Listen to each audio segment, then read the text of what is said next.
السلام عليكم ورحمة الله وبركاته. النهاردة هنعمل برنامج لطيف كده، قاعدين فاضيين ما ورناش حاجة، فقلنا نعمل برنامج اسمه كنبة عز وحسن. تمام. هنتكلم في الفيديوهات دي، لو احنا عملنا كذا فيديو يعني ما عملناش الفيديو ده بس، عن حاجات بتهم الناس في البيزنس او بتهم الناس في مجال العمل عموما. وهناخد كل فيديو مثلا بفئة عمرية، فهنبدأ بالناس اللي هي لسه فريش جراد او الناس اللي هي لسه بادئة حياتها العملية، لحد الناس اللي هي عاملة بيزنس او ان هي شغالة في بيزنس وممكن تكون بتواجه بعض الصعاب وهي فاتح البيزنس مثلا بقاله 5 سنين 10 سنين وخلافه. فخلينا نبدأ في الفيديو ده بالناس اللي هي لسه بتبدأ حياتها العملية، ونقول لو انا ببدأ حياتي العملية ولسه متخرج من الكلية، او بقالي يعني قدامي سنة سنتين واتخرج من الكلية، وعايز ابدأ اجهز نفسي للحياة العملية، وعايز لما ادخل في المعترك بقى وببدأ حياتي والكارير بتاعي اعمل ايه؟ بص، طبعا شكرا على الاستضافه الجميله على يا الكلام باشا ده. انت الكلمة بتاعتك. بص، الموضوع ليه شقين. طبعا في شق الاندر جراد اللي هو في الكليه، ده مطالب بيه ان هو يبذل مجهود في الكورسز، يتعلم بقى المهارات حسب كل واحد هو عايز ايه. طبعا البيزكس اللي هم قالوها لنا زمان هي ستيل فاليد. انت لازم تبقى عندك مهارات الكمبيوتر، طبعا لازم تزود عليهم الاي اي، تبقى عارف توصل للمعلومه ازاي، تبقى انت عارف اللغات اللي انت محتاجها في كاريرك. طبعا الانجليش ده اساسي، انت محتاج تشتغل في المانيا، محتاج تدرس الماني وانت في الجامعه، اسباني، ايطالي، اتسترا.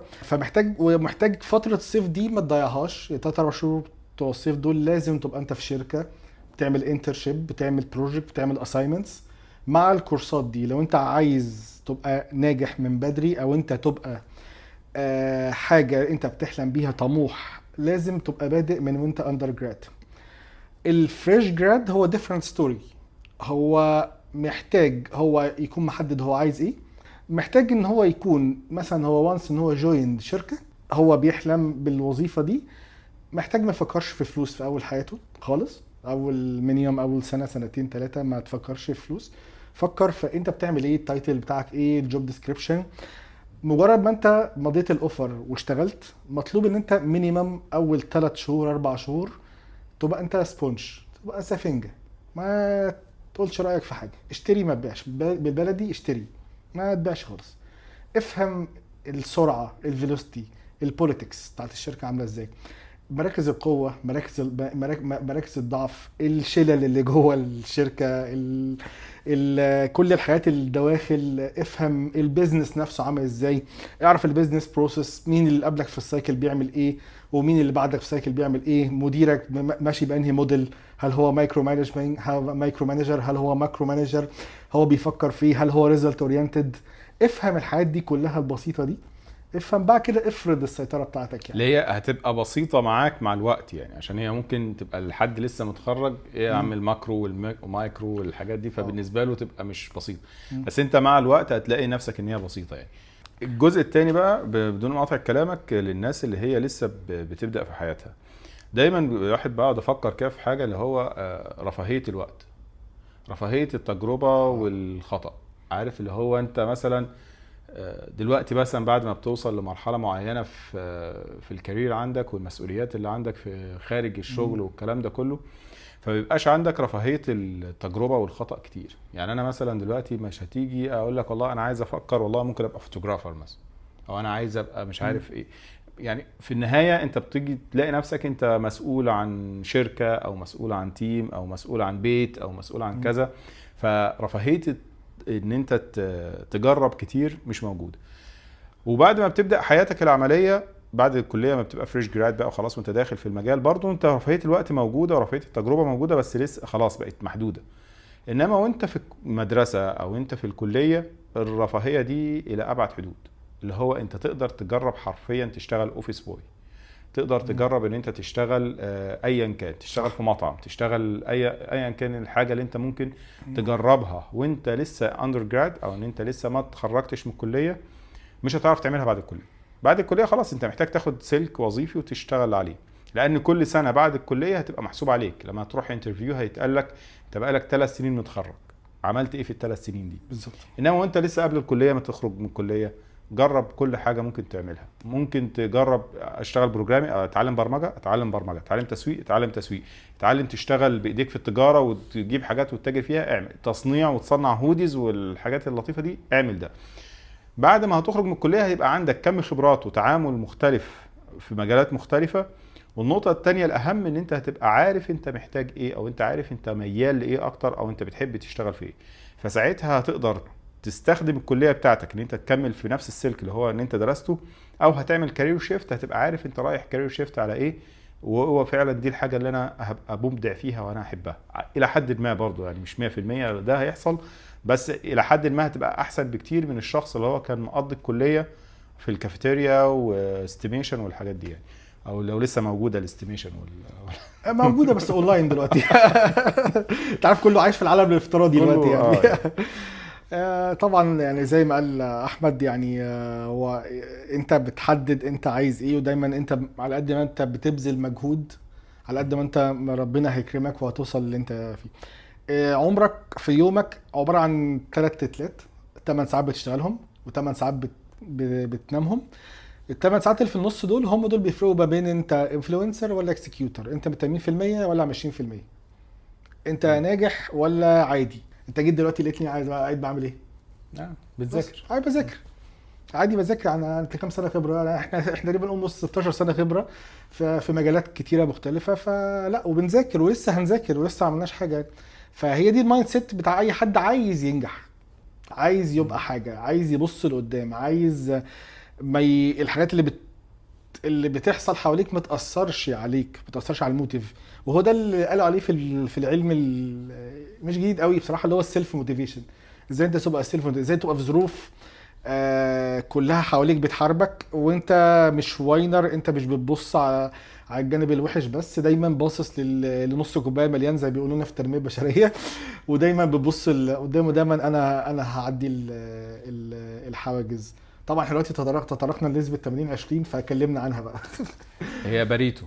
أيوة. نسبه باريتو اللي هو فكره ال 80-20 اللي هو بيقول لك ان انت هي النسبة دي او هي طريقة الباريتو ده اللي هو النسبة 80-20.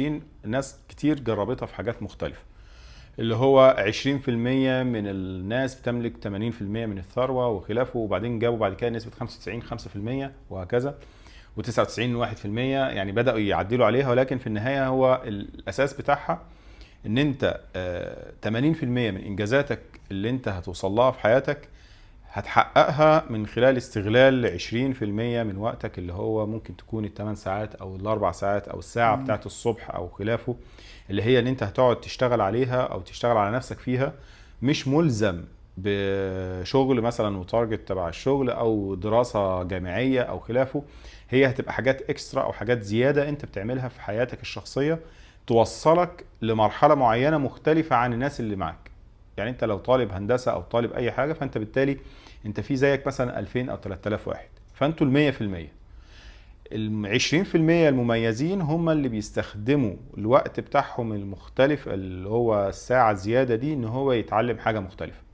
فانا طالب الهندسة او طالب وليكن حاسبات اللي هو كمبيوتر ساينس، اللي هو اشتغل قبل كده في شركة بارت تايم وهو في الكلية. كام واحد من الكلية؟ لو انا مثلا هنقول ان هم الدفعة 1000، فهتلاقي مثلا 300 واحد مثلا اشتغل بارت تايم.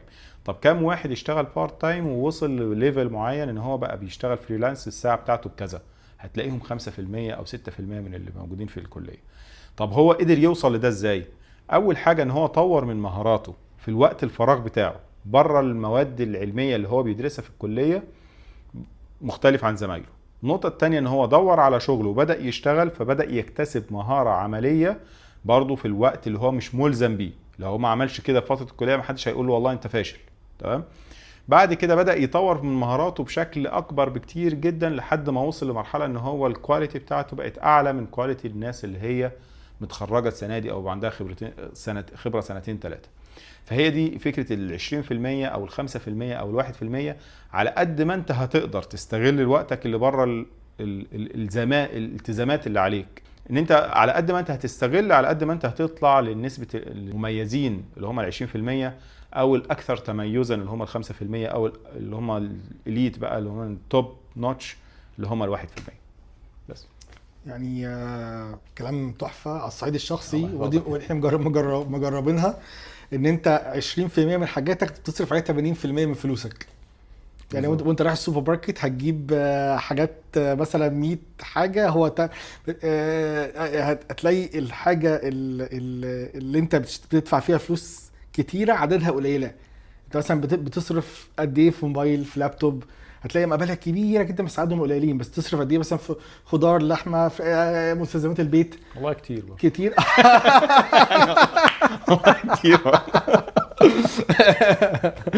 فالفكره كلها ان انت لو طبقت النظريه دي جوه الشركه، جوه اي شركه بشتغل فيها، هو 20% من الناس هم بيساووا مجهود الايفورت بتاع 80% من الريزلتس اللي بتيجي من الشركه. بالريزلت اللي في الشركه. عشان كده الاتش ار دايما عنده تصنيف للناس، يعني حسب كل شركه، في عندهم انترناشونال تالنت، عندهم لوكال تالنت، في عندهم انفلونسر، اكسكيوتر، بتختلف المسميات بس هم نفس المعنى. في واحد لما الشركه بيقول للشركه مع السلامه، لا هنقعد لو انت مش ماشي، هتقعد لو انت ايه. في ناس تانية قبل ما يقولوا مع السلامه، اتفضل يا حبيبي ريحتنا والله يعني.